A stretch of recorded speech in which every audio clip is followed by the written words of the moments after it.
Do you think investing is something just for Wall Street pros with, tons of cash? Well, think again.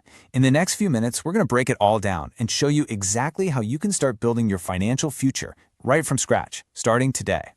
Yeah, seriously. Forget that old myth that you need thousands of dollars to even think about investing. Things are just different now in 2026. If you've got just $10, you have everything you need to get started. So, how is that even possible? Let's get into it. All right, so why should you even bother investing? I mean, why not just keep your money safe and sound in a savings account? Well, the tricky thing is that safe money might actually be losing value, and you might not even notice it's happening. There's this invisible force called inflation, and it's constantly nibbling away at your savings. Our prices for everything, gas, groceries, tend to go up over time.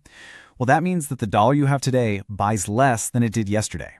So all that cash just sitting in the bank, it's slowly but surely losing its power. And honestly, investing is one of the best ways to fight back. And that brings us to a really important point, the difference between saving and investing. Think of it this way. Saving is all about safety. It's for your emergency fund or for short-term goals. Investing, on the other hand, is all about growth. It's about taking your money and putting it to work so it can actually start making more money for you down the road. Okay, so you're ready to put your money to work. Awesome. But what are you actually buying? Let's talk about the basic building blocks of investing. And trust me, it's way simpler than it sounds. At its core, this is really all investing is. You're buying something today, what we call a financial asset, with the hope, with the expectation that it's going to be worth more in the future. It's a plan for growth, not just, rolling the dice. So let's start with stocks. When you buy a stock, you're not just buying some ticker symbol on a screen. You're actually buying a tiny little piece of a company. Yep, you become a part owner. And the cool part is, if that company does well, the value of your little piece can grow right along with it. But okay, what if you don't want to put all your eggs in one basket by picking just one company? That's where something called an ETF comes in. The easiest way to think about an ETF is, well, like a basket. It holds tons of different stocks, sometimes hundreds or even thousands, all bundled together. So when you buy just one share of an ETF, you're instantly invested in all those different companies. It's a super simple way to spread out your risk, which is honestly perfect for beginners. And then, of course, there's crypto. We've all heard about it. These are digital currencies or tokens built on some pretty new tech. Now, a lot of people see huge potential for big returns here, but you gotta know it's a much newer and frankly, much wilder market. They are famous for being incredibly volatile, which is just a fancy way of saying the prices can go way up or way down really, really fast.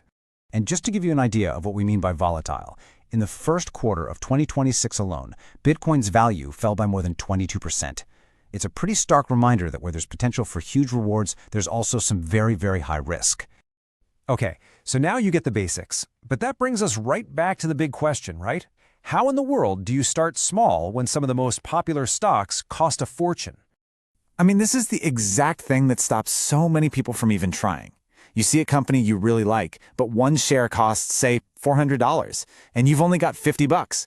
It feels like the door is just slammed in your face. But not anymore. This, right here, is the absolute game changer. It's called fractional shares, and it lets you buy just a little slice of a stock. So instead of needing enough money for one whole expensive share, you can just invest whatever amount you have. You're investing by the dollar amount, not the share price. Let me show you exactly how this works. Let's go back to that $400 stock, but remember, you only have $10. No problem. With fractional shares, you put in your $10 and bam, you now own 0.025 shares of that company. Just like that, you're officially an investor. Your money is in the game. Okay, so you've put your $10 in, you've started small, but how does that turn into something real? Well, the secret ingredient isn't a ton of cash. It's something we all have, time. The best way to think about it is like planting a seed, right? Your first investment, it's just this tiny little seed. It's not going to be a huge tree tomorrow. But if you give it time and you're consistent, this incredible thing called compounding starts to work its magic. So let's see this in action.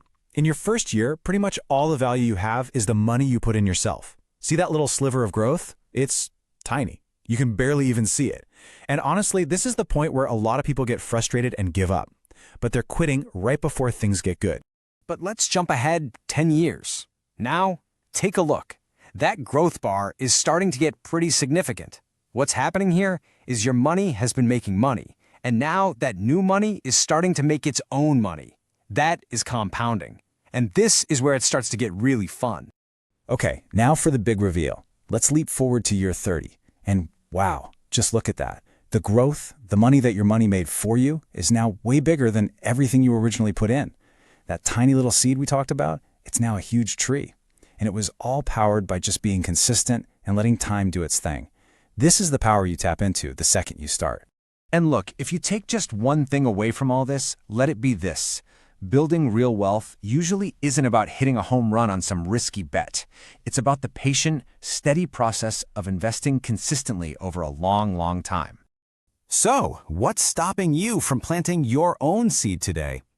If this breakdown helped and you want more stuff like this, make sure you subscribe. We're always breaking down big topics to make them super simple. And finally, just a quick but really important reminder. Every investment comes with risk, which means you could potentially lose money. This is all just for informational purposes. It's definitely not financial advice. And please remember, just because something did well in the past doesn't mean it will in the future. Thanks so much for tuning in.